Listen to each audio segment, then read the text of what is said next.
Well, hello everyone, and welcome to the 15th annual Central European Art History Lecture here at the University of Alberta's Faculty of Arts. This is the third in a series of presentations this week called Jewish Studies Week, which the Jewish Studies program, the Wirth Institute for Austrian and Central European Studies, and the Department of Art and Design here at the University of Alberta have organized. On Tuesday, we had the annual Tova Yedlin lecture by Barbara Kirschenblatt-Gimblett.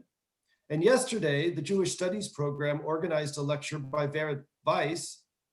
Today, we're happy to be able to introduce to you Lisa Silverman of the University of Wisconsin at Milwaukee, who will be giving a discussion called Rethinking Jewish Space in Vienna before 1938. But before we turn over the floor to Lisa, to Professor Silverman, I would like to respectfully acknowledge that the University of Alberta is located on territory delineated by Treaty 6 of 1876 in the traditional lands of First Nations, Métis, Inuit, and other Indigenous peoples. I'd also like to tell you that this lecture is going to be recorded so that if for some reason you have to leave and you're not able to see the final conclusion or the discussion afterwards, it'll be posted in a couple days at the website of the University of Alberta's Wirth Institute, and you'll be able to watch it in the future.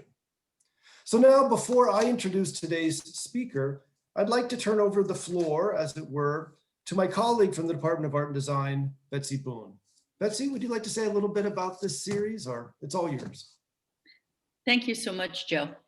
So on behalf of the Department of Art and Design, I'd like to welcome everyone today to Dr. Lisa Silverman's lecture on Rethinking Jewish Space in Vienna before 1938. The faculty member in Art and Design who actually organized this year's event is Dr. Leanne McTavish, and she's teaching another class at this very moment, and therefore she's going to be tuning in later to watch the recording. But I do want to thank Leanne for her excellent work in organizing the event.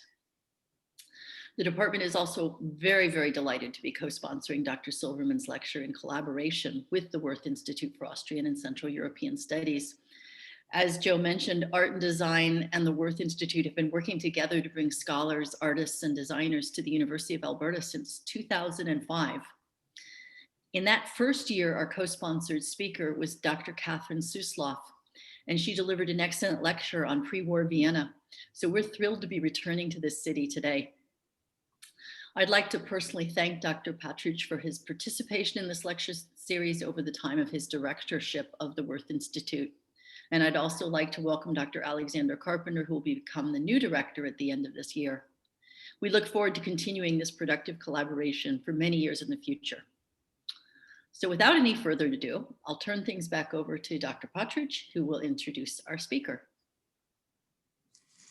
Well, thank you, Betsy. I should also point out that we have a list of all of the previous lecturers available on the website. So if you'd like to see the names of some of the people who participated in this Central European Art History lecture series over the years and their topics, that's available to you through the Jewish Studies Week website at the University of Alberta Wirth Institute. That being said, I think now it's time to turn over our attention to the main event. This is a very great pleasure of mine to be able to introduce to you Dr. Lisa Silverman. Dr. Silverman is an associate professor of history and Jewish studies at the University of Wisconsin's Milwaukee campus. I almost said Madison campus, excuse me. I actually lived for a while in Madison. My father earned his PhD at the University of Wisconsin at Madison, and I grew up in graduate student housing there. So it kind of comes off the tongue a little bit easier, but no, University of Wisconsin-Milwaukee. And she's the contributing editor of the Leo Beck Institute Yearbook for Central European Jewish History and Culture. Her monograph, Becoming Austrians, Jews and Culture Between the World Wars, was published by Oxford University Press in 2012. She's also the co-author of the book, Holocaust Representations in History, an Introduction. The second edition appeared recently with Bloomsbury. She's co-editor of a number of volumes, including one which I think relates to today's presentation, titled Making Place, Space and Embodiment in the City, which was published with Indiana University Press in 2014. So please join me in welcoming to the virtual podium Dr. Lisa Silverman. Professor Silverman, the floor is yours. Thank you so much. Thank you for the invitation. Thank you to the participants for coming.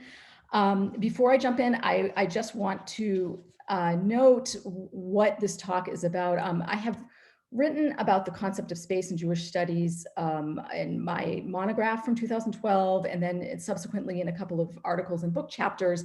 And so what I've tried to do for this talk is to blend together some of the most salient aspects of it in the hopes that, depending on the diverse range of interests, we could talk more then in the Q&A about some of those aspects.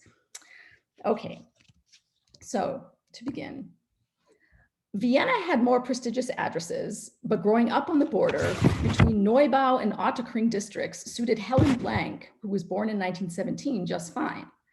As she told an interviewer in March 2001, quote, "It was a very nice area just across the street from Ottakring. I liked it. In front of the house, there was an allée with benches and we played there all the time," unquote. Although her father ran a delicatessen on the other side of the city, he was one of a growing number of Jews who, in the decades before 1900, had chosen to raise their families outside the bounds of Leopoldstadt, the district that had once served as the Jewish ghetto and where the highest population of Jews of all classes continued to reside. And on this map, you can see here Leopoldstadt darkened because of the percentage of Jewish population. And I've drawn a little red line where the border between the two districts where Helen Blank grew up. So not only removed by distance, but also a very minimal population of Jews there. For the first 10 years of her life, Helen enjoyed a middle-class childhood typical of many of Vienna's acculturated Jews. Encouraged by her parents, she excelled at school, spent summers in the country, and enjoyed learning to play her violin, which was a treasured gift from her father. But Helen's life changed dramatically in 1927 when her father ran off to Bulgaria with another woman, leaving her mother struggling to support Helen and her younger sister. As the family's financial situation declined, so did her mother's mental health. Helen began to identify with her non-Jewish working class friends in Ottakring, although she maintained some middle-class cultural practices like playing the violin in an orchestra. By the time she received a scholarship to a state-sponsored high school attended mostly by the daughters of high-ranking civil servants, she was accustomed to being the only Jew among her peers. Meanwhile, she became increasingly politically active with the socialist youth movement, the Red Falcons, in Ottakring. She played piano at their film screenings and secretly ferried messages in her violin case to party functionaries in the city's outer districts. She proudly recalled how her classmates, who knew she was a Jew, confided in her about their brother's clandestine activities as members of the Nazi Party, which was forbidden at the time. They had no idea, she said, about her double life as a socialist activist. Blank's interview and her written memoir both suggest that her self-understanding was shaped less by being part of a real or perceived Jewish community in Vienna than it was by understanding the diverse social codings of the spaces she inhabited and by adapting herself to their parameters. Helen was aware that she was Jewish, but this knowledge did not form part of her conscious daily life. Instead, who she was quite literally depended on where she was. Her life experiences exemplify how, for many Viennese Jews, the physical landscape of the city shaped their self-understandings, particularly during the turbulent interwar years. As her statement about playing on the street benches indicates, Blank learned at an early age to manipulate her environment in order to suit her needs, to use her imagination to create a world she could enjoy, something most children do. But as I will suggest in this lecture, her statement also reflects how, before 1938, as a minority group in a precarious position, Vienna's Jews often needed to maneuver the fine line between adapting the city to suit one's needs and allowing oneself to be shaped by it. In 1990, a little over 50 years after she emigrated to New York, Blank gave a lecture at the New School about her life in Vienna before she left in 1939. She says that she began by drawing a map of the city for her audience, explaining the relationship of the Danube Canal, which is here, that squiggly blue line you see next to the red line, next to the round red Ringstrasse. And she noted, quote, "From the Ringstrasse radiate outer districts in a semicircle, which are surrounded by the Gürtel or belt." And here I've drawn for you the Gürtel, which is that dark blue line, more or less, around there. And that Gürtel border delimits Vienna's more inner bourgeois districts from the outer, which are the working class districts. And so you can see she grew up on that border between Ottakring and Neubau, and I've marked it there for you too. And then you can see the Leopoldstadt on the other side of the city. So what's important, I think, about noticing Blank's starting a lecture with a drawing of a map is that Blank believed that her audience would not understand her experiences in Vienna unless they could first visualize its geography. She continued to explain the relationship of the city's physical layout to her emotional connection to the city. She said, quote, "Vienna is a metropolis, yet small enough to get to know intimately. Especially because of its star-like formation, the center of the city is within easy reach. Perhaps that is why we felt at home in the entire city. That is, in the streets, in the many public parks, museums, and other places open to the public. Private life was a different matter," unquote. She indicated that it was Vienna's layout that provided the basis for her feelings of comfort in the city's public spaces because it was so easy to orient oneself and because her life at home was so turbulent at the time.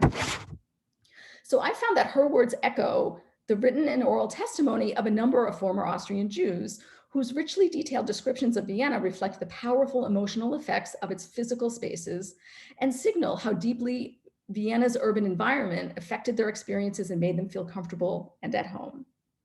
Blank's description also refers to what urban planner Kevin Lynch has called the legibility of a cityscape, which is a visual measure of the ease with which its parts can be recognized and with which those who experience it can organize what they see into a coherent pattern.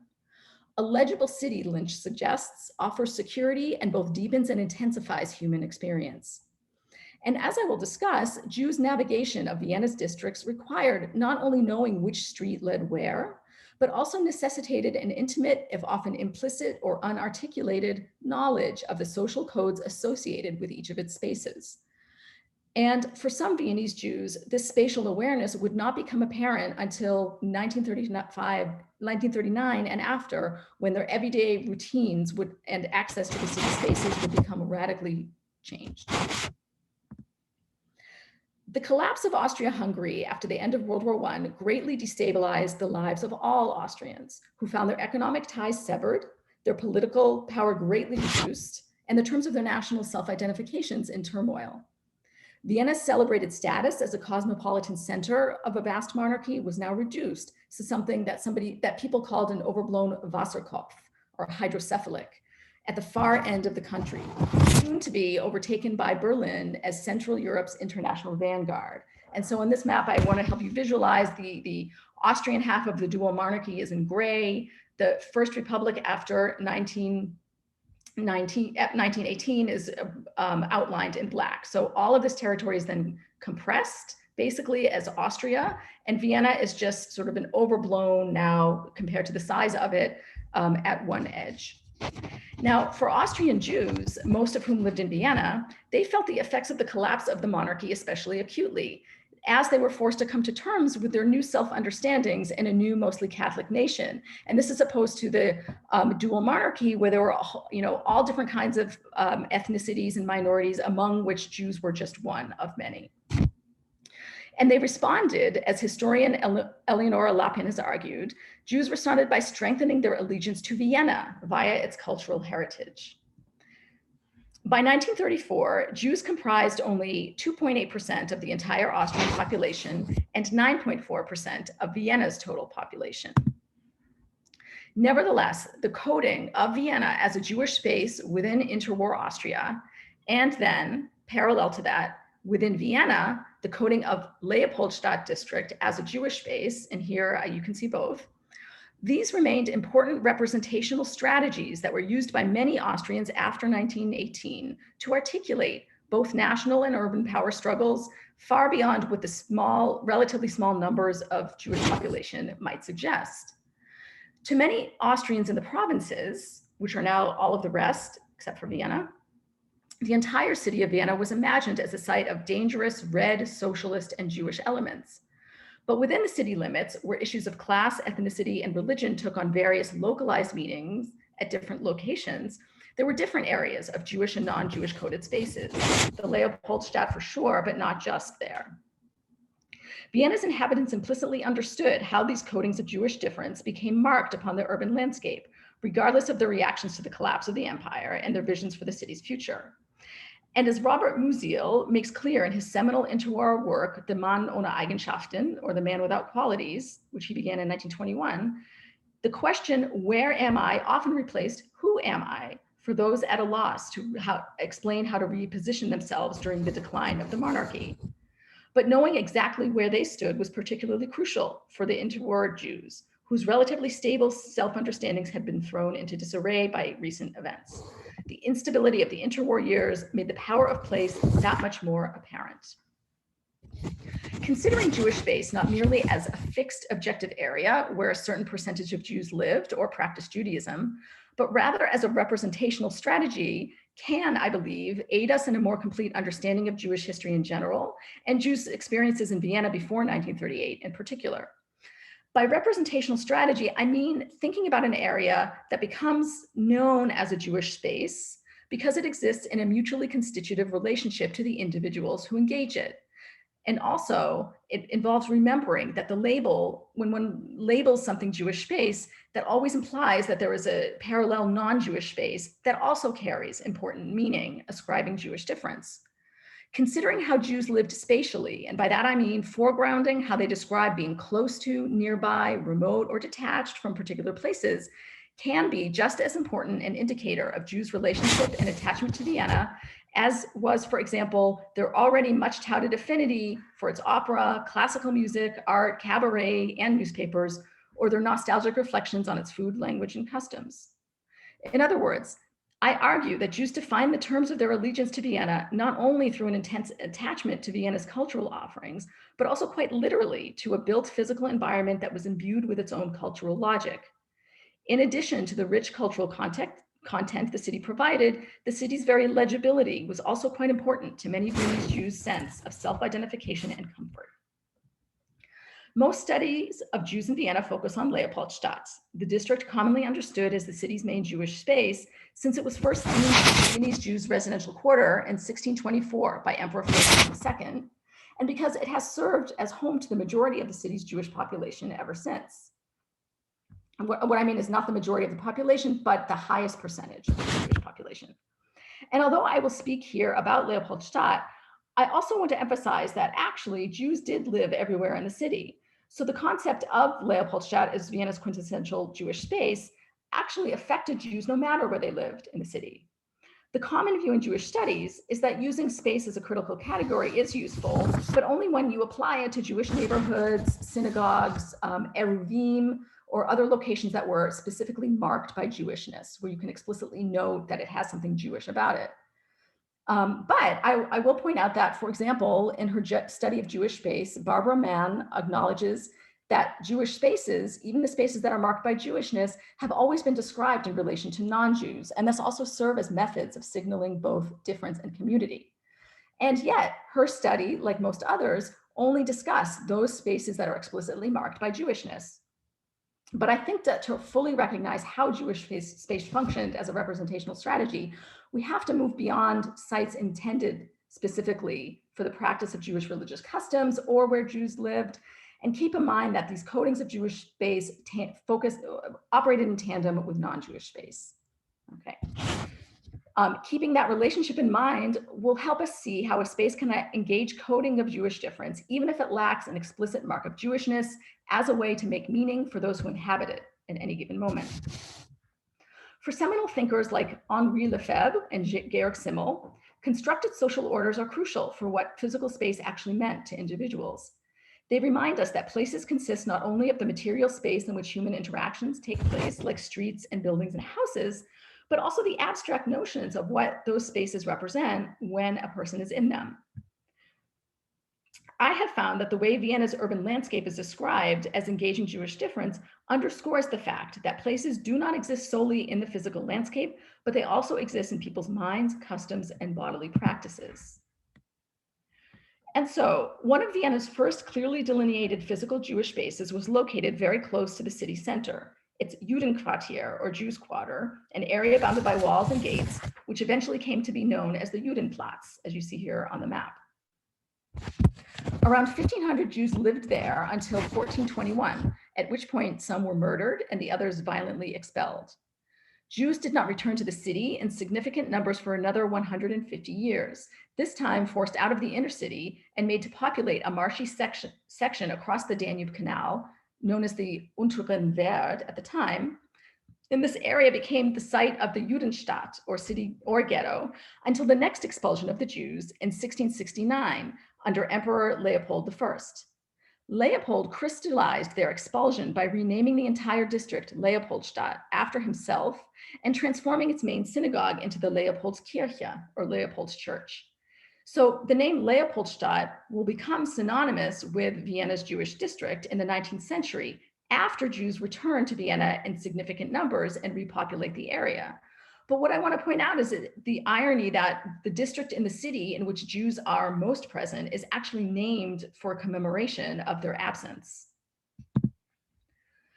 Leopoldstadt remained Vienna's Jewish home, both metaphorically and for a large percentage of the Jewish population up until 1938. But just as Vienna as a Jewish city was differently coded within its bounds, so was Leopoldstadt not really a unified Jewish whole. As Jewish actor Leon Askin noted, quote, "When you talk about Leopoldstadt, you have to talk about 6 Leopoldstadts," unquote. And he divided his territory into separate residential and garden quarters, along with the Prater, the city's renowned entertainment and leisure park. So that's where the big Ferris wheel is, if you know it. Some of these spaces were more Jewish than others. He and other eyewitnesses suggest a reality that later was often subsumed by the imagined unified Leopoldstadt. While the entire district came to be coded as Vienna's paradigmatic Jewish space, only one section had served as the city's ghetto, and the whole district itself had both Jewish and non-Jewish residents. As I mentioned earlier, Blanc's lecture at the New School emphasized how Leopoldstadt was a part of the city, but separated from it by the rest of it at the same time by the Danube Canal.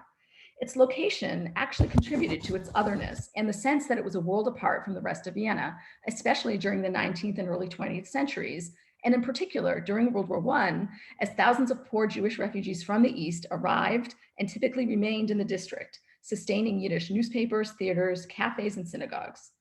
Jewish musicians, artists, scholars, and doctors populated certain areas of the district and enlivened its vibrant theater and cafe scene after those refugees left.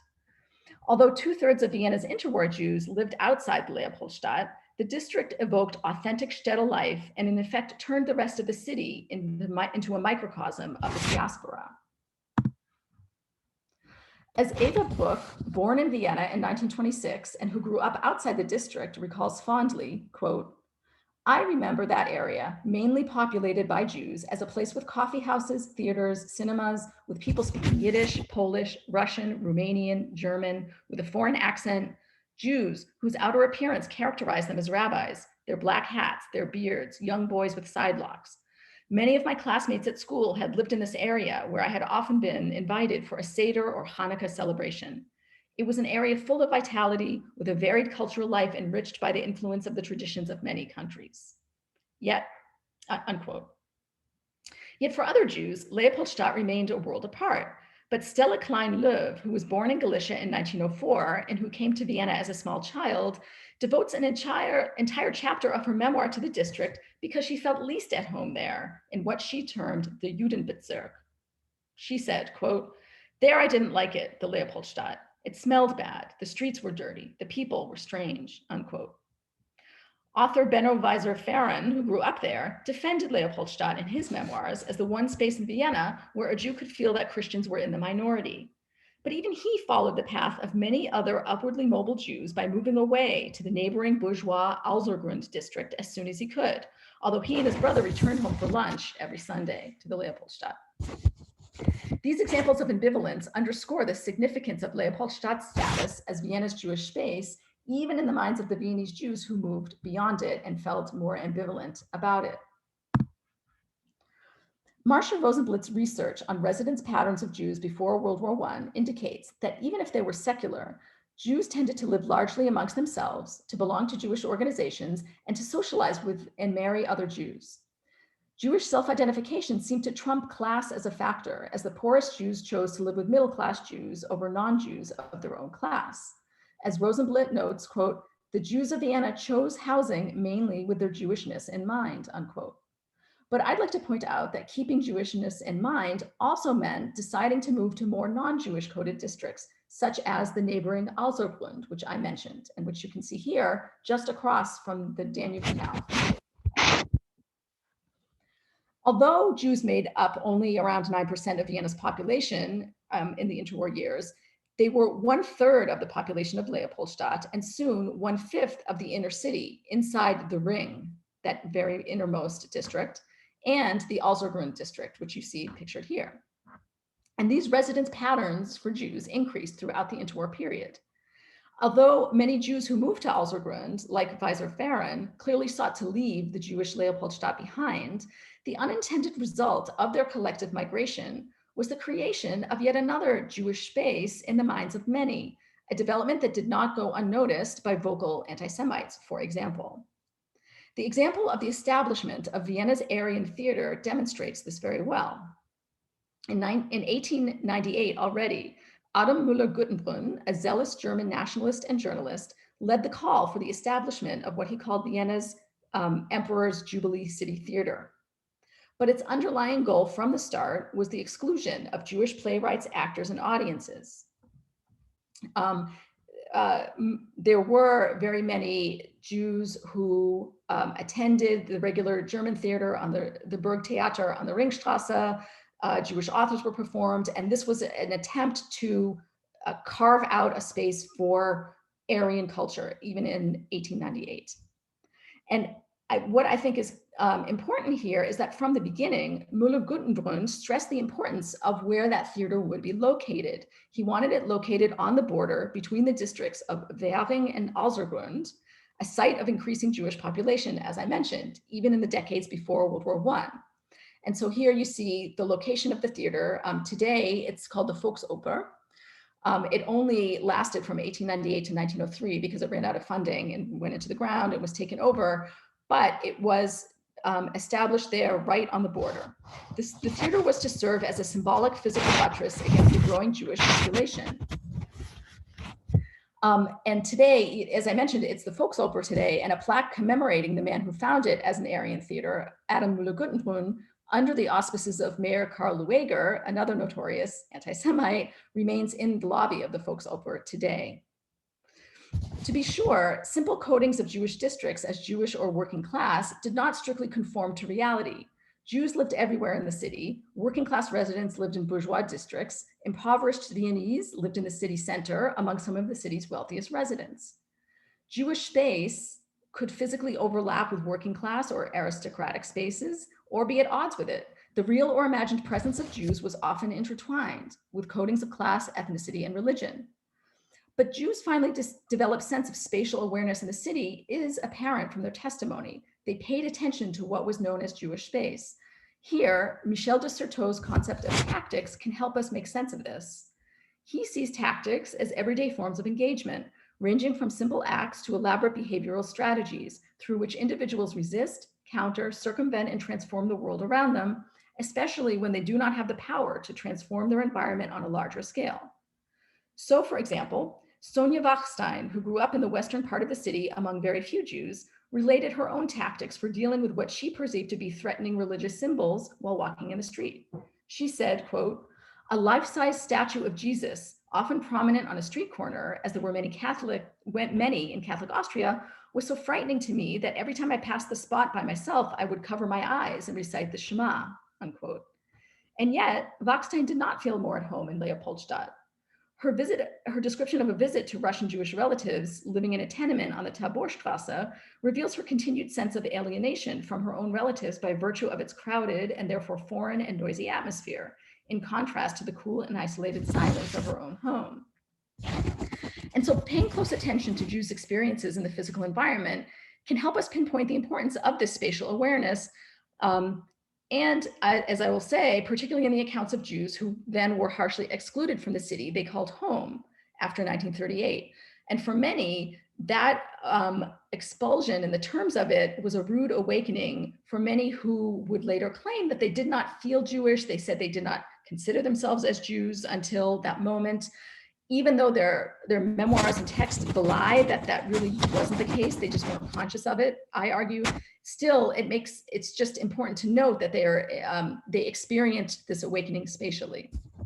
And so the prevalence of detailed references to the city's buildings, streets, and districts that are contained in dozens of interviews with former Austrian Jews in the Austrian Heritage Collection at the Leo Baeck Institute shed some light on this important relationship.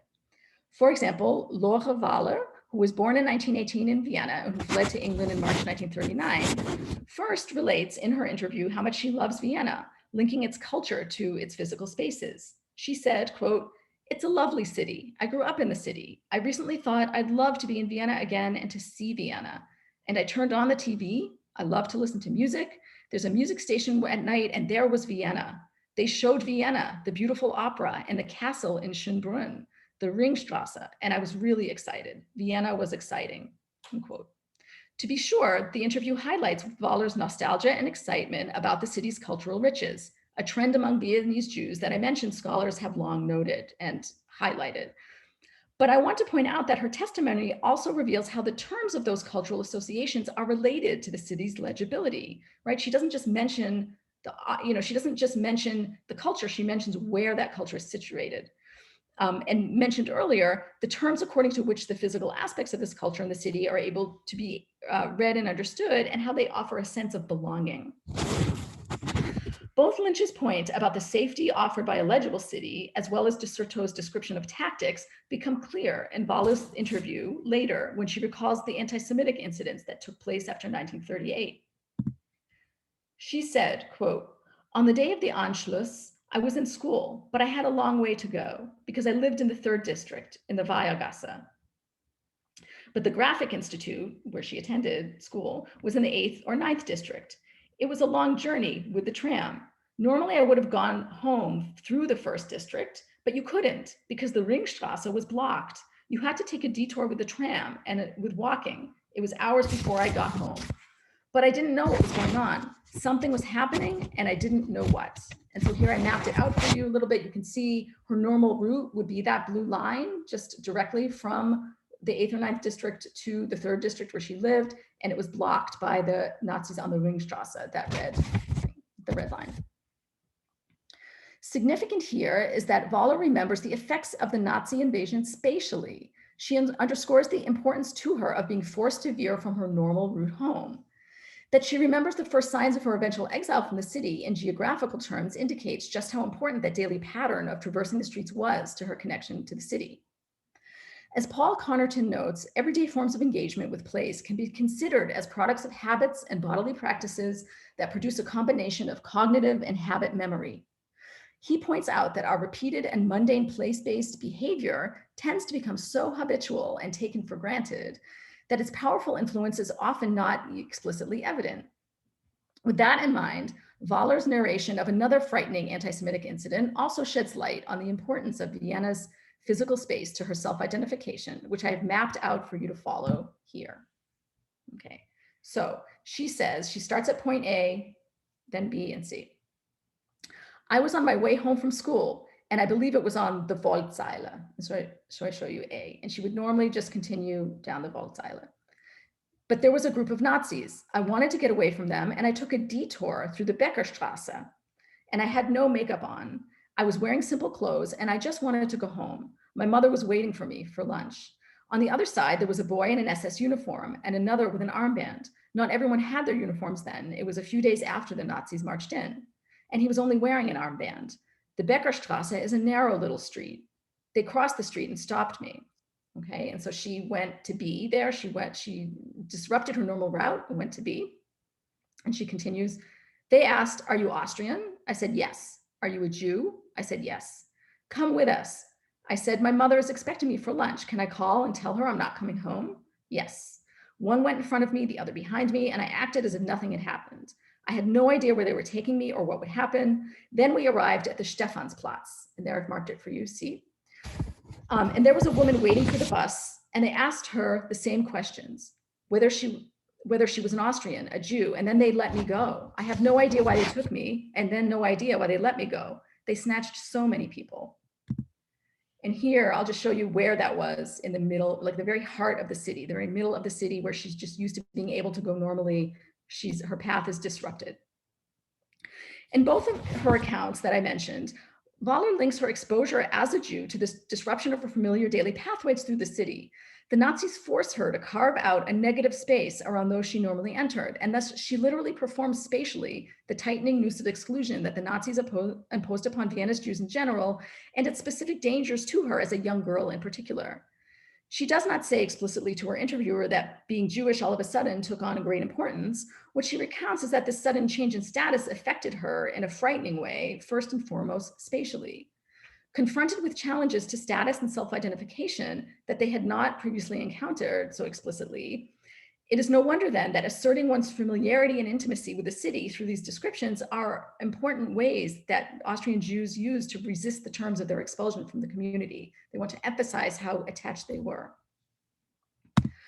I also think it's significant that Waller follows her retelling of this frightening incident that happened to her personally with a statement about the humiliations that other Jews endured in the city streets. She said, quote, "They had to clean the streets and they forced old Jewish men, perhaps pious Jews with beards, to race. Terrible things have happened," unquote. That Jews were forced to scrub the streets of Vienna is well known as a part of their persecution. But considering it in the context of the meaning of the city's physical spaces to Jews helps us see another aspects of how particularly deeply this act of humiliation ran. Paying close attention to Jews' experiences in the physical environment and considering how these places were coded according to Jewish difference can give us deeper insight into the Viennese Jews' self-understandings. Whether they were traversing the Jewish Leopoldstadt or Vienna's more non-Jewish coded areas, Jews needed to remain exactly aware of exactly where they stood, both literally and metaphorically, as the spaces they crossed encompassed both physical properties and an overlay of social demarcation. Knowledge of both was going to be a crucial part of their experiences. Thank you.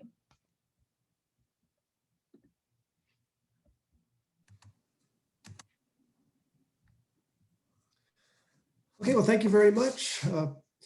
I think now what we'll do is we'll turn over to the audience or to people out in the world there to ask questions. And if you'll look down at the bottom of your screen, you'll see a little box that says Q&A. That's the best place to put in your question, and then we'll try to answer them. As of right now, we see that you just put in the questions into the Q&A box. Maybe while we're waiting for people to think about some questions, I could ask you a question.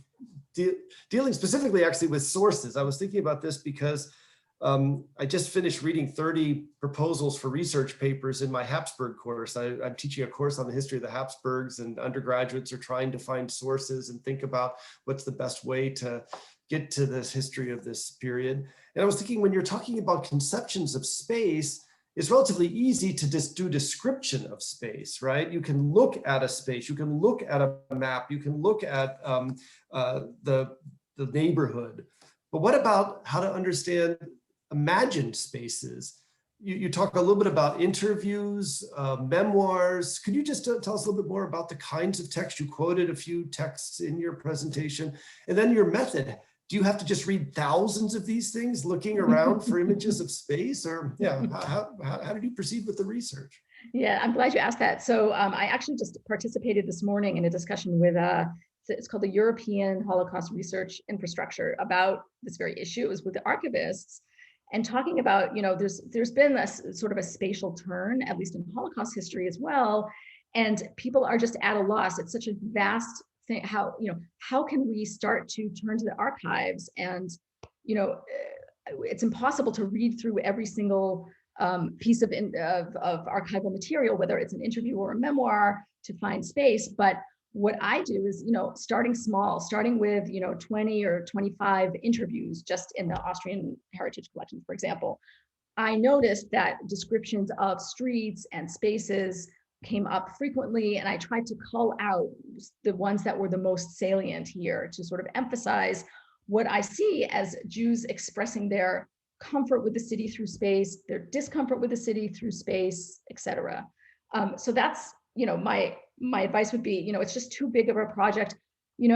Of course, I'm sure that Jews from Berlin were linked, felt affiliation to certain spaces there too, but I didn't study there. What I'm talking about is Vienna, and I hope to start and by sort of drawing it to more general scholarship on space, like the Michel de Certeau's Tactics, by Paul Connerton's work and Kevin Lynch. I'm hoping to bring to at least my colleagues in Jewish studies an invitation to use those theoretical tools in order to work on their own sources, be those memoirs, interviews, maps, even novels that visualize space. In my book, for example, I talk about, there's one novel by a novelist, David Fogel, it's called Married Life, but it really just traces a man in the 1920s through all of the districts of Vienna and goes through them all. And so in a way, he's sort of an anti-flaneur. It's like he becomes the city. You know, he's not a flaneur, he's a distant observer. The city basically absorbs him as a Jew. And so that's, you know, because I'm a cultural historian, I work with all kinds of sources. And I was just so excited to find that one, and I work on the novel. But I think, you know, for people who usually stick to just one or two different kinds of sources, that might not be as useful. But I think it is something that's very versatile and can be used with a whole range of sources, in case that helps your students. Well, I wonder if Vienna has a special approachability that way, or readability, as you were saying, because I know I teach a course on Vienna, and when I do that, I actually use, for example, Bachmann, and we go through the novel of Klavierspielerin and talk about the neighborhoods that she's talking about, or Malina, right? You can see, Malina is what I'm thinking about. You can actually see the neighborhoods that she's dealing with, right?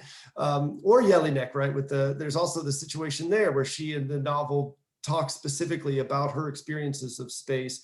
And the students in this class are reading Joseph Roth's Imperial Crypt. And also I'm going to ask them to keep in mind the spaces as the characters move around in spaces, because I think the authors are trying to tell you something about the plot and what's happening in the plot by saying where it takes place, right? What's happening in what neighborhood. It's a particular, I like you, I don't study Berlin, or I don't study other cities, so I don't know if this is transferable. I guess it could be, but it strikes me that it's something characteristic of Vienna, at least, right? I think so. I think it's unusual for, like, Helen Blank. She starts her lecture with a map, you know, like, it's really important for her that she transmitted how she felt in the city because of its physical layout. And I don't think that's true of most cities or most lecturers.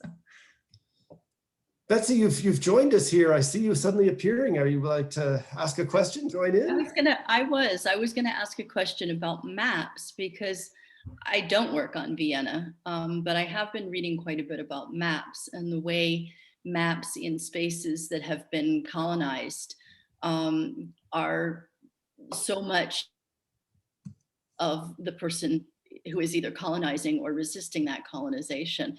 And so I was curious as to whether or not, because you used Google Maps, well, there were a couple of exceptions, but I was curious about, like, you know, maps coming from different sources and what they might be telling us about the use of the space. Yeah, I mean, one of the things I was mentioning today, so I used Google Maps, and the other maps were maps I had made specifically for my book. So I took them out and I used them. It's so frustrating to only have Google Maps. Like for example, when I wanted to show you the Aryan Theater, there's a big note that says Volksoper, right? And you know, what would be so amazing is if, you know, with this spatial turn, if an archive could recognize that it's not just names and places that people want to search for, but also locations that could, for example, if you could just generate a map based on the archival material and where people mentioned they were or where they were born, that would be so helpful. What came up in the discussion I mentioned earlier was that, oh, you know, somebody in Osnabrück has done that with their thing, and someone over here has done it. We're at the stages now where things are just very localized.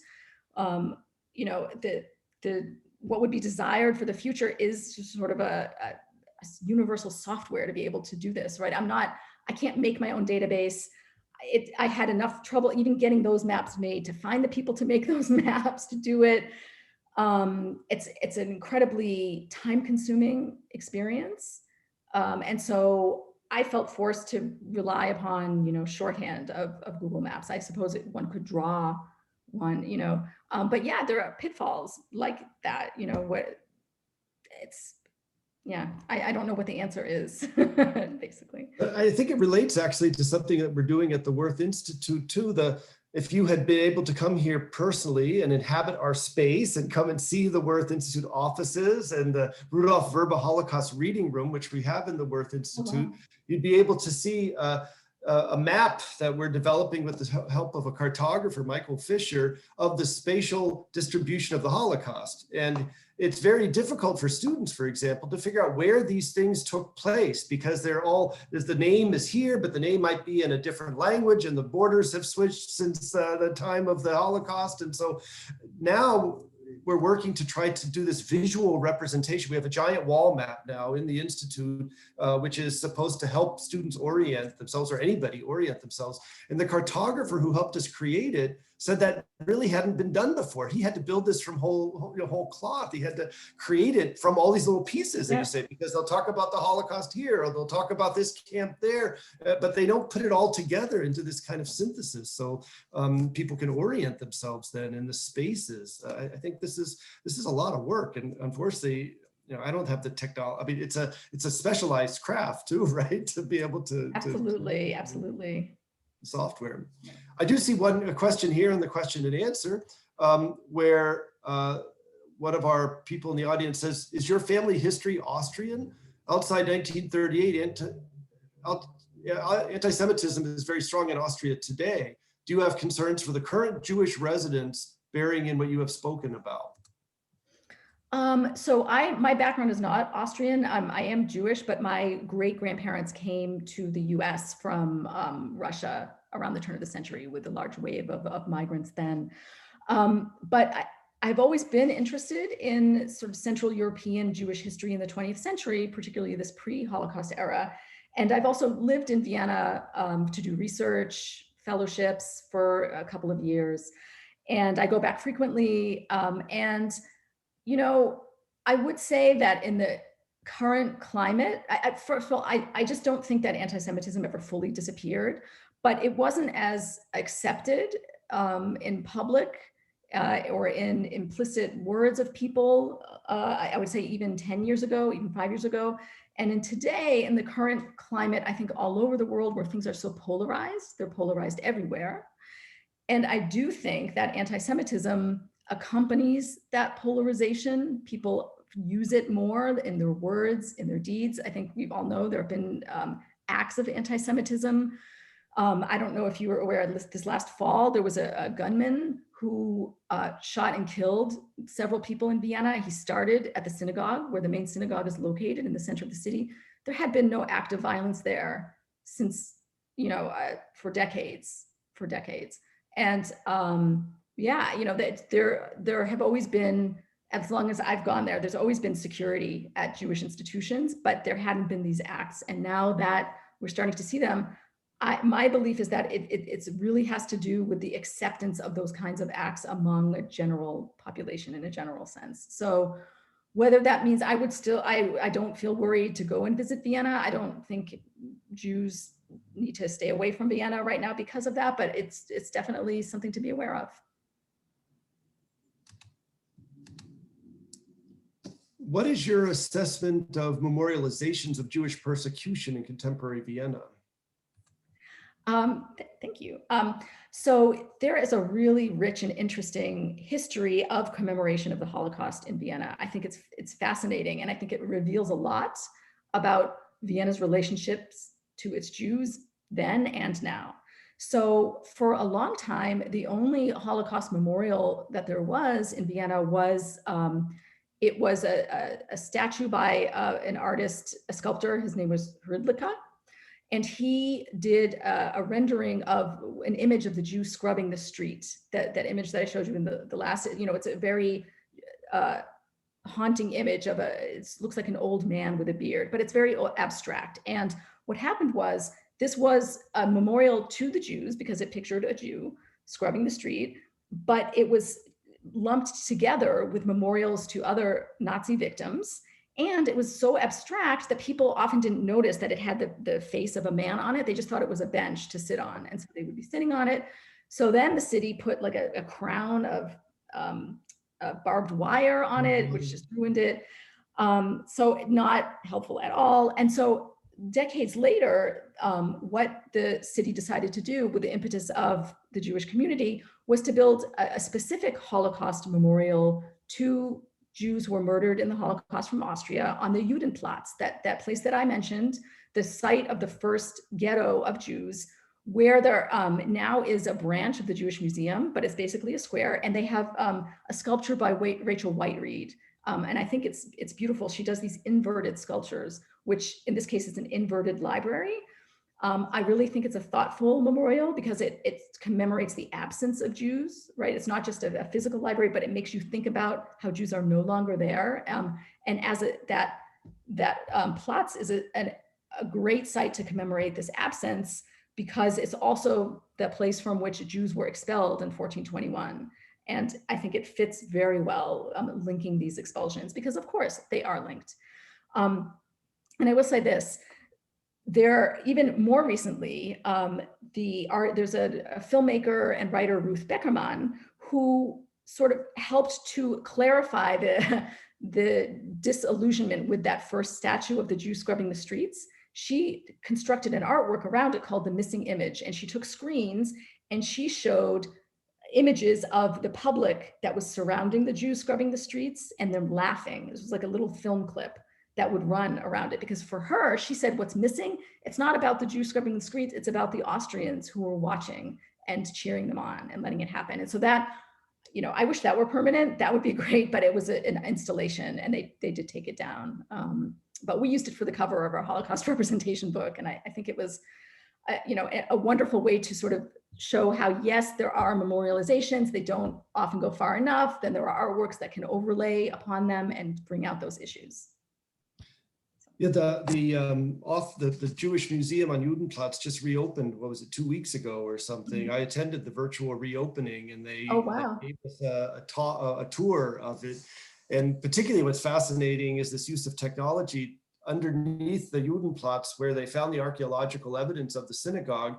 You can go back down there, and then you have a screen that you can kind of move around, and it'll show you a projection of the reconstruction of what the synagogue space would have looked like. So you can look at the women's gallery, you can go over and look at the Bima area, and you can have this whole kind of virtual reconstruction of the synagogue underground at the Judenplatz. And that just opened. It was, I want to say, 2 weeks ago, 3 weeks ago, I forget the exact date there. I see a relatively long question from our previous visiting professor from Austria, Helga Mitterbauer, who I'd like to greet here. Hello, Helga. I'm assuming you're in Belgium, but if for wherever you are, thank you for coming. I'll read the quote here. I was struck by the quote from Stella Klein-Löw that she did not like Leopoldstadt, in particular because of the smell there. That reminded me of the Galician stories by Leopold Sacher-Masoch, who also described Jewish spaces by emphasizing smells. I think it's interesting that Klein-Löw, who herself came from Galicia, is using this stereotype. You briefly mentioned the many numbers of Leopoldstadt. Maybe you could give us a deeper insight into the different Jewish groups in the 1920s in Vienna. So those are kind of two different questions, it looks like. But yeah, the smell. Would you like to address the issue of smell? Yeah, I didn't, it's interesting because, and in a way, I'm just thinking of like the Berlin Jewish Museum. When you go in there, they have a big garlic hanging there to sort of show you how anti-Semites would often describe Jews by the smell. And I think that there are, as you know, typically there are some examples of that among anti-Semites about Vienna. And I do think it is kind of unusual for Stella Klein-Löw to have mentioned the smell. I didn't find many mentions of it, even among people who were sort of complaining about Leopoldstadt or talking about how uncomfortable they were. So that is interesting that it stands out. And I do think she is somebody who came back to Vienna, and she was actually a politician there in Austria for a while. And I just think she has an interesting and ambivalent relationship to Jewishness in general, her own, and the way it is coded in the city. But I will say this about the different groups, Jewish groups.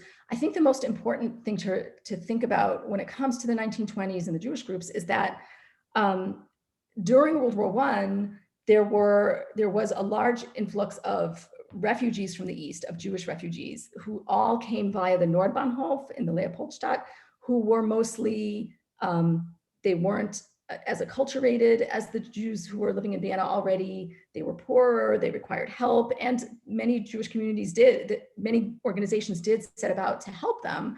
But there was also a fear that they would rouse anti-Semitism with their presence, just with their presence, right? And so there were efforts, I would say, I think that Jews who were, for example, involved in the socialist movement, who were more acculturated, regardless of whether they had their families or they themselves had been born in Galicia or Hungary or Slovakia, they were focused on sort of that class differential, the class and ethnicity differential, and sort of trying to mitigate the effects of those Jews by getting them to attend events slated for the working class and theater, or in other kinds of ways. I would say they were trying to bring Bildung to those refugees as much as they could from Galicia. So in any case, another interesting aspect is that those refugees, however, most of them did return back to the East after the end of the war, and yet their influence on the development of Yiddish culture in Leopoldstadt remained. And they were sort of replaced by other more bohemian Jewish musicians and artists who sort of rode the wave of a new interest in Yiddish culture. And they would have traveling theater groups come in and perform, not only for Jews who understood Yiddish, but also Jews who just wanted to get a sense of this more authentic Jewish culture. Anyway, I hope that sort of addresses some of what you were getting at. For any of you who went to the Jewish Studies talk yesterday by Vera Weiss, you might remember that she discussed in her discussion of Judah, the Israeli television series, the issue of smell. And there's a particular relationship between smell and stereotypes about Jews smelling that was discussed yesterday in the in this presentation we had. And then also I was just thinking, you mentioned that this neighborhood, Leopoldstadt, used to be this marshy district on the outside of town. It could actually have been that it was smellier out there, right? I mean, maybe not so much by the late 19th century, but definitely earlier, because it's in this marshy area on the edge outside by the river. I wouldn't be surprised if it smelled a little different out there, independent of the population at all. It's just its location, right? So let's see, who's the next question here? We've got, about the issue, I think, of Lueger. You mentioned that his portrait hangs, or you talked about a plaque on the theater. You mentioned a prominent anti-Semite's portrait hangs in the theater's foyer. Have any public steps been taken to remove it? So just to be clear, it's not the portrait. There's a plaque that says this theater was founded by Dr. Karl Lueger, who was the mayor at the time. And then there are some words, and then on the bottom it says, with the help of Adam Müller-Grutenbrunn. So it's not his face, it's the word, the name, basically. In this plaque, there are a couple of other plaques as well in the lobby. I would say, I've been there for a performance, nobody notices these, no one reads them, they're just there. But I don't know if you've been following, but there is already kind of a movement in Vienna to remove the statue to Karl Lueger. There was a portion of the Ringstraße that was named for Karl Lueger that was recently, a few years ago, renamed to Universitätsring. So there is slowly a movement to remove these commemorative aspects when the person is, for example, for Karl Lueger, known to have been using anti-Semitism. For Adam, but I do think this theater is a special case. It was founded as an Aryan theater. I think it's really important, and I don't know necessarily that taking it away would solve the problem, but I would like to see an acknowledgement of that somehow. I'm not sure that erasing it would be the best thing, but I would like to see it somehow being acknowledged. I don't know really what that would look like, but at least, some of these changes are underway in Vienna. I remember colleagues at the University of Vienna just hated the fact that on their letterhead, the address of the university was Leuegering, right? It was that's one of the things that drove them crazy, that they had to send mail. That was the postal address of the university. So it was a really kind of in-your-face renaming to take that away, because it was something that affected people's everyday life, not just a thing on the map, but a thing on your business card, right? A thing on your stationery, a thing that really was kind of connected to you as a participant, as an employee of the University of Vienna. And that's something that is done now, as you said. So let's see, Karen Ball, who's a faculty member here at the University of Alberta, asks, have you had a chance to research the failures of Austria to return Jewish property, including artwork, that was appropriated during World War II? My impression is that contemporary Austrians do not have much of a historical conscience about these thefts. Indeed, quite the opposite. Yeah, it's interesting. Before I went to graduate school, I worked for an organization called the Conference on Jewish Material Claims Against Germany that was involved in all sorts of compensation and restitution issues, including for Austria. And in fact, I think that's where my interest in studying Austria came, because the focus was always on Germany. I was always interested, but what about Austria? Because it was, had this sort of, it's not really, as culpable as Germany, and yet, there was a lot going on to be restituted. Austrians were involved in the Holocaust also in great numbers. So that was my initial interest. My focus until now has been on the interwar period. I'm definitely aware of for example, the Austrian government did historical commission reports to detail exactly what kinds of property was stolen, what went back, what didn't go back. The restitution laws were implemented in the 40s, but they were inadequate. And, in the meantime, there have been famous cases like the Adele Bloch-Bauer of the Klimt painting. I haven't conducted my own research in that area, but I am well aware of it. And I would say, when these issues come up too, it's just always really fraught. It's just, for some, it's a painful thing that they don't want to discuss.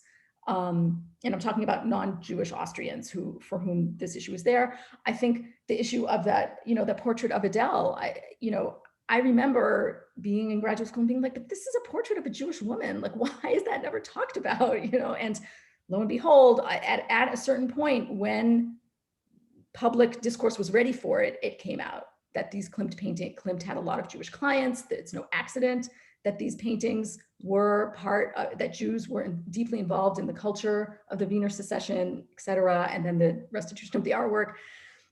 In short, it's a really rich, amazing area of research. It just hasn't been my particular area of focus.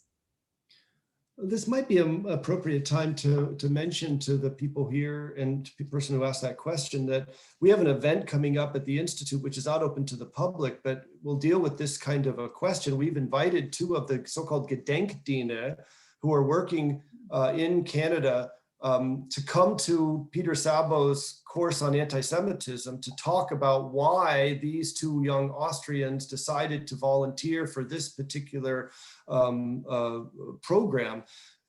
And this is going to happen in a few weeks. We're doing it virtually now. These are young men who, instead of doing their compulsory military service in Austria, Austria still has compulsory male military service, but it gives the men some opportunities to do other things besides military service if they choose to do so. They could, say, for example, volunteer to work in retirement homes. In fact, actually, they called them back from reserve duty to go into the retirement homes because of COVID, right? So to help out with people in nursing homes and retirement homes. Or they can also volunteer to work in this international program where they go abroad and work with Jewish organizations in Holocaust memory service or in restitution issues and things. And so we have every year there's 2 or 3 of these young men who come to Canada and work with Jewish organizations. And we've invited 2 of them to come to a Jewish studies course this term and talk to the students in the class. It's mostly about this dialogue with the students in the class because they're basically the same age, right? These are 18, 19-year-old men who, instead of learning how to shoot a gun, learn how to file in an archive, or help with translation of documents and restitution claims and things like that. And so we're hoping some nice conversations that will come out of that. Peter Sabo was nice enough to have offer us the opportunity to use his class as the forum for this kind of exchange. And that might be an opportunity to find a little bit more from a perspective of a young Austrian, how they see it. But of course, these gentlemen are going to be self-selected, right? They clearly have they've made a particular choice to become involved in this Gedenkdienst, which doesn't translate very easily, memory service or something, right? That's a wonderful program. And I'll just point out that, when those interviews I mentioned at the Austrian Heritage Collection, a lot of them were carried out by Gedenkdienst, by young Austrians who were serving in the Gedenkdienst. One of the things that they did was conduct interviews with former Austrian Jews as part of their service to the Leo Baeck Institute when they were, I don't know if they were actually fellows at the Leo Baeck Institute at the time or maybe somewhere else and just doing that for them, but they've also put on exhibits based on those interviews. There was one that showed like the wonderful pictures that they took of the interviewees in their home. And I think one of the interesting aspects about those interviews too is that you get the interplay between young Austrians and these former Austrian Jews. They're having a conversation. A lot of times the young interviewers know the geographical locations that are being talked about. And so it's a very interesting dynamic for, and those interviews are available online. I would, recommend checking them out. Well, actually, that's a great idea. Could you send us the link and we could put it available here? Sure. Well, most of them are in German, however, but I don't know. Well, we might have some people here who know that language. It's a relatively significant language. Yeah, it's another issue for the Gedenkdiener. Their language skills are used, right? Yeah, to help out with the transcribing and things like that, I think. I see another question here. Let's see.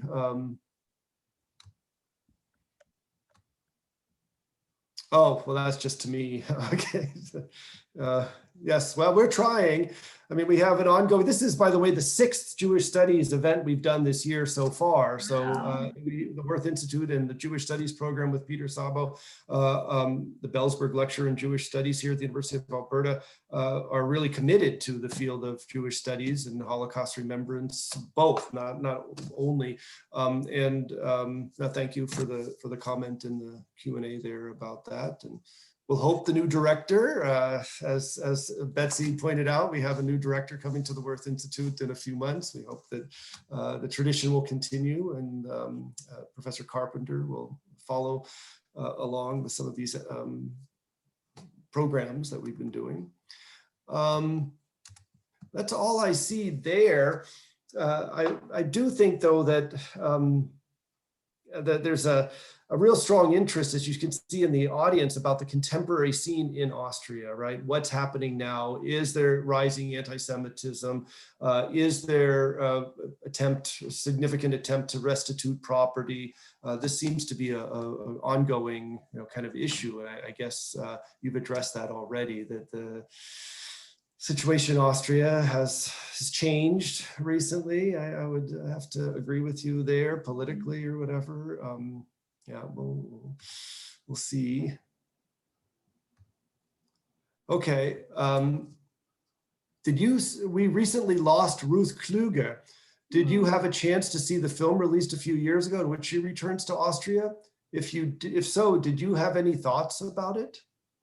I actually haven't had a chance to see that film, unfortunately, but I really want to. I love Ruth Kluge. I have my students read her memoir all the time. Even the second part 2 I've read. I have been encouraged, at least by the strong reception that she gets among, not just among people who are interested in Austrian Jews and what happened to them during the Holocaust, but I think it's wonderful that her memoir has been recognized as something that's truly unique of all Holocaust memoirs. I mean, I don't know, for those of you who have read it or familiar with it, she is so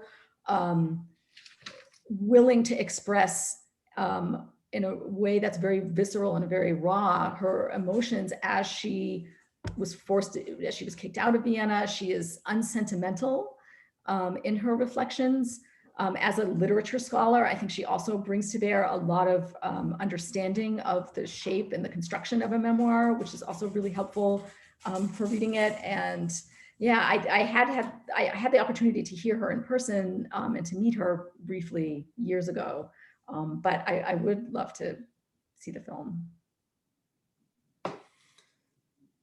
Let's see if we have any other questions coming in from the audience. Oh, yes.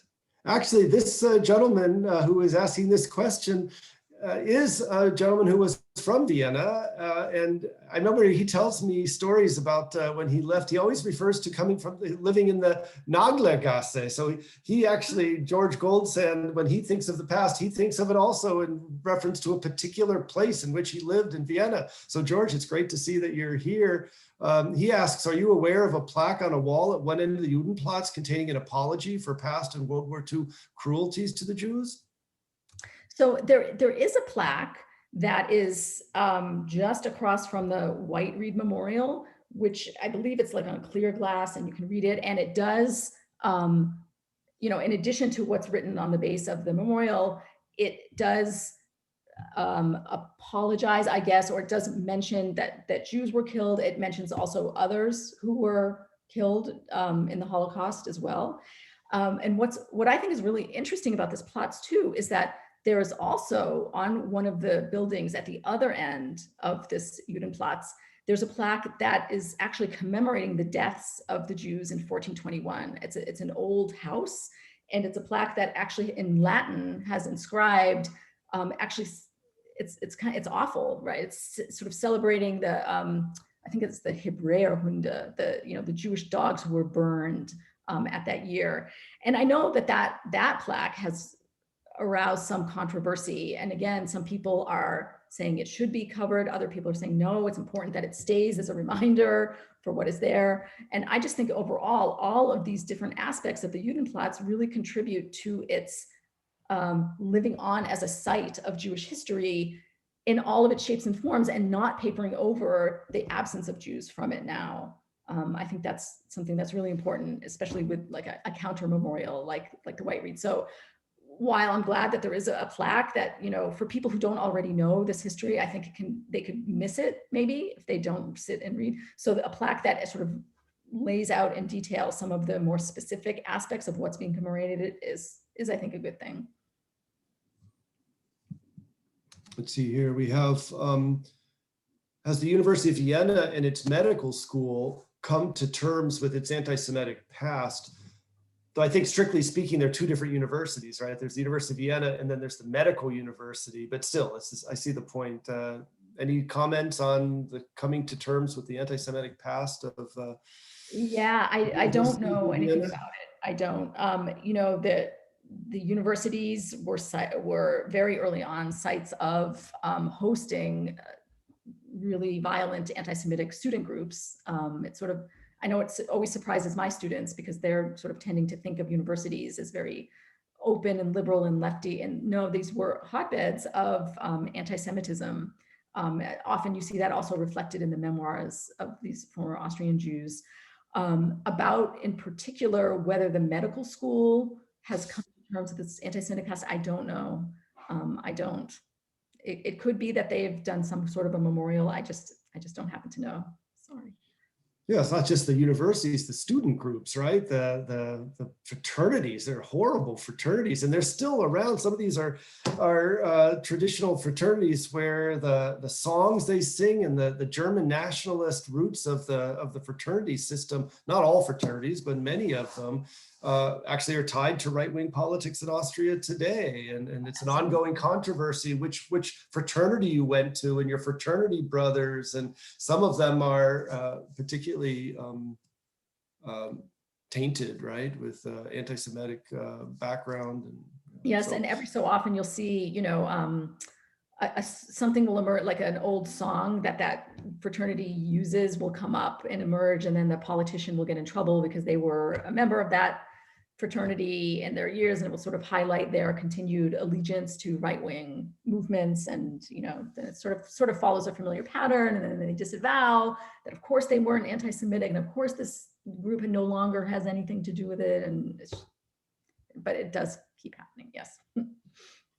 Well, maybe to return just for a moment to your research itself, the project that you are working on, your attempt to kind of bring in the spatial turn and spatial analysis into Jewish studies and into this topic. How's it being received, do you think? That's how you framed your presentation, right? That this is your attempt to try to bring that in. Do you think anybody's listening out there, or? I hope so. It's tough. I think in a way it's also related to my view that how do I put this? There is a tendency, and I think this tendency has happened since the end of World War II, that when we think of the abstract Jew, like sort of going to what you said, the imagined Jew, right? There's a tendency to think of, oh, it's the anti-Semite who imagines the Jew. This is this negative, the Jew. And I don't think that that's true. I think that there's an imagined Jew and an imagined non-Jew, and that these two constructs are often in play in everybody's minds in order to, depending on what they're narrating, it's not always salient, but sometimes it is very salient. And I think that thinking about it as a framework like that can help us understand when it's in play, when you don't explicitly see it, right? When it's not in a synagogue, when it's not in a place where a lot of Jews work, but actually it's in play when you stumble upon like that Aryan theater I was talking about. Someone would say, oh, but it's only important if you study anti-Semitism. I don't think so, because what I think it shows is that there was a growing understanding of that Alsergrund district as a Jewish space, no matter that the population there wasn't nearly as large as it was in Leopoldstadt, but it was enough to activate that framework of Jewish difference, so that an actual theater, it affected where that theater was built to sort of form a bulwark against what was seen as an encroachment of Jews. And it really, what would interest me to know or try to find out, did Jews know about that? What did they think about that? Did they take it seriously? And this kind of thing. I haven't found a lot of resonance with that kind of thing among people who do Jewish studies, where Jewish studies tends to really stick to explicitly Jewish things marked by Jewishness, as I would say, talk about like Barbara Mann's book about Jewish space. Jewish spaces are very explicitly Jewish space. And if you're talking about something else, that's anti-Semitism and not necessarily related. And synagogue is a Jewish space. That's pretty clear, right? So yeah, that's the definition. But I think you've struggled with this. I remember reading a little bit about what you were writing about the fact that we have the term gender, right? For example, to talk about the cultural creation of categories of male, female, or whatever, but we don't have anything similar to that in Jewish studies to refer to the kind of created concept Jew, right? Or what does it mean to be a Jew? And you came up with a way of trying to circumvent that, didn't you? And now I can't remember what it was. You have a term.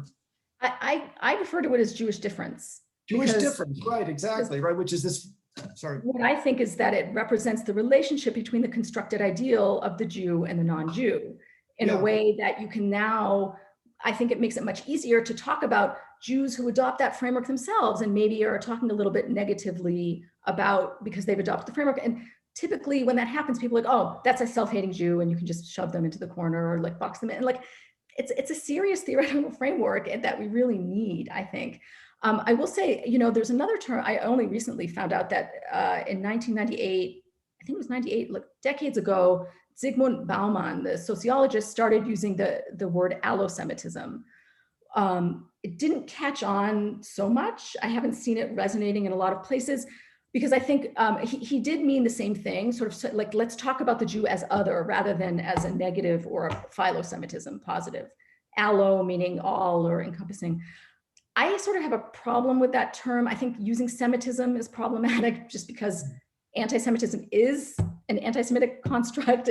There are no Semites. And I feel like what's so helpful about the term gender, for example, as Joan Scott says, is that it gives this illusion of neutrality, that man and woman, in a way, it's true, they do co-constitute each other, but society is patriarchal. So it is, in a sense, always having this imbalance, but there's this hope that you can talk about it without referring to this, what people might argue as, immediately political understanding of what's going on. And I think Jewish difference plays a similar function. You can talk about how a text engages Jewish difference, even if there's no mention of the word Jew in it, but you pick up on social codes and things that people use to describe Jews. It engages Jewish difference. Now, there are some people who have a problem with using the word difference. They think it's negative, and it's automatically reinscribing the categories, I guess. I don't really care what people call it. If there's a better term, I think we should use it, but I do think, it's important to think about how can we talk about these binaries that were so important to people in the past, because I study the past, without reinscribing them. I don't have a desire. I want to show how, I would hope that they can be destabilized, but I need to talk about people who didn't want them destabilized. So I don't know. It's a theoretical issue, right? How would we? The idea of having gender as a neutral term mostly works in English, at least. Actually, it has been taken over in other languages because it works in English. It doesn't work so well in some other languages. I know colleagues, for example, in Poland say, actually, that also term only refers to the difference between male and female in language. And so it reifies the binary, right? Because it's just referring to the male and the female anyway. There's no common or what mediated ground somehow. Gender provides that in English. It may not provide that in other languages. And I really appreciate your struggles trying to figure out, what term to use. I mean, I have no desire to reinscribe that boundary. I don't, but it did exist in people's minds. This binary was important. And I'll just say, to the Jews I studied, oh yeah, you had to know what was being considered non-Jewish and what was being considered Jewish. And so I need a way to talk about that. And whether it's just, always starting with that disclaimer, perhaps that's part of it. I don't know, but yeah. So.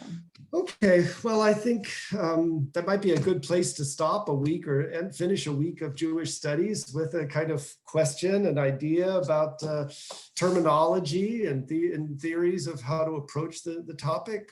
I'd like to take this opportunity, Lisa, to thank you very much for your presentation, and I hope that you'll send us the link to the Beck Institute interview so we can at least post it for people who might be available. Do you think of anything else that may be of interest? Because we'll keep this website up for a while and people will come back to it and look at the recordings. And we have these 3 recordings now from this week. So it becomes kind of a little archive and depository that maybe people could use if they choose. Before I end, though, and I'd like to give you a moment to say anything you'd like to say to finish up, I did want to do a little bit of pointing out some things that are coming up with the Wirth Institute. For those of you who are left here with us, I should remind you that there are next week 3 more events hosted by the Wirth Institute. We're sorry we can't see you in person. Well, we can see you, but we can't be there personally. But next week on Tuesday, hosted partly by the Austrian Cultural Forum in Ottawa, we're having a panel discussion called In Between Literatures, Contemporary Writing and Publishing in Central Europe and North America in the Age of COVID. For more details, you can go to our website to find out about that. On Wednesday, we have our weekly Central European Talk being posted, and thank you, Rochelle, for putting up the information there on the chat about the upcoming events. One of the things we do is we sponsor productions of new and classical music from Central Europe, and we're going to have a musical performance on Wednesday in relationship to a new CD. We release CDs under the Wirth Institute label, so that'll be posted on Wednesday. I can find out more information about that at the website. And then also on Wednesday, in conjunction with the Office of Science and Technology Austria in Washington, D.C. and the University of California, Berkeley's Austrian Studies program, we've organized another panel discussion called Innovations in Urban Studies, Lived Space and Everyday Life. This is part of a series called Transatlantic Conversations, where we try to bring Canadians together with Austrians, or in some cases Americans together with Austrians, to talk about developments in various fields. So if any of those things interest you, please feel free to stop by. It's all free. It's all online in this COVID world in which we live. For those of you who are involved here for the Jewish Studies Week, Maybe I should also point out that the Worth Institute is participating with the Poland Museum in Warsaw that we talked about on Tuesday in their online commemoration of the Warsaw Ghetto Uprising of 1943.